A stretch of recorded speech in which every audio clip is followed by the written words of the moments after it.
26 ते 28 सप्टेंबर दरम्यान राज्यातील पूरस्थिती आणखी गंभीर होण्याची शक्यता. हवामान खात्याचा मुसळधार पावसाचा अंदाज. पावसाचा जोर वाढणार, शेतकऱ्यांची चिंता वाढली.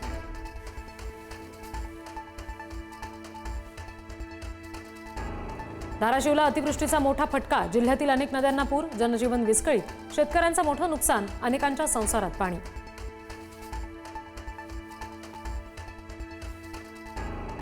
धाराशिवमध्ये भीषण पूरस्थिती. खासदार ओमराजे निंबाळकर लोकांना वाचवण्यासाठी स्वतः पुढात उतरले. मदतीच्या प्रतीक्षेत असलेल्या आजी आणि नातवाला काढलं बाहेर.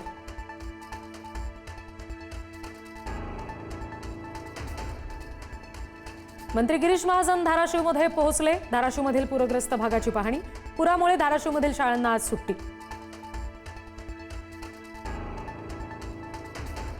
नुकसानग्रस्त शेतकऱ्यांशी कृषी मंत्री दत्ता भरणे यांची फोनवरून चर्चा.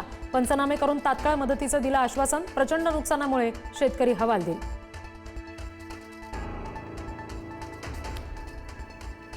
मुसळधार पावसानं सोलापूरला सुद्धा झोडपून काढलं. नद्या पात्राबाहेर वाहू लागल्यामुळे शेतात पाणी.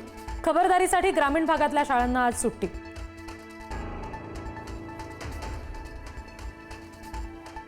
सोलापुरात सीना नदी पात्रामध्ये 2,08,000 क्युसेकनं विसर्ग सुरू. नागरिकांना सुरक्षित जागी स्थलांतर करण्याच्या सूचना. तर अक्कलकोटमध्ये बोरी नदीच्या पुरामुळे 4 गावांना पुराच्या पाण्याचा वेढा. बीडमध्ये पावसाचा जोर कायम. सिंदफणा, गोदावरी, मांजरा नदीकाठी पूरस्थिती. सर्व धरणं ओव्हरफ्लो. बिंदुसारा धरणातून मोठा विसर्ग. बीडमधील शाळा महाविद्यालयांना आज सुट्टी.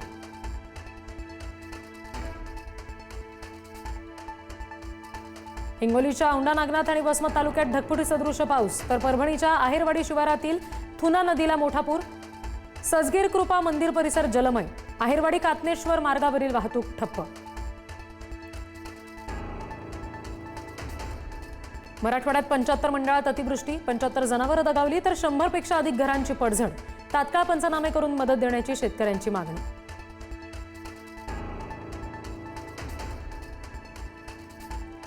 आज दुपारी राज्य मंत्रिमंडळाची बैठक. राज्यातील नुकसानासंदर्भात मंत्रिमंडळात चर्चा होण्याची शक्यता. मदतीची घोषणा होणार का याकडे लक्ष.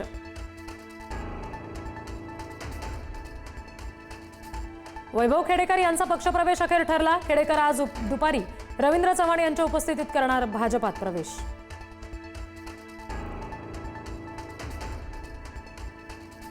ठाण्यात शिंदे आणि ठाकरे सेना आरोप प्रत्यारोपांनंतर वाद चिघळणार. शिंदेच्या शिवसेनेनं राजन विचारेंवर केला. आनंद दिघेंवर जादूटोणा केल्याचा आरोप.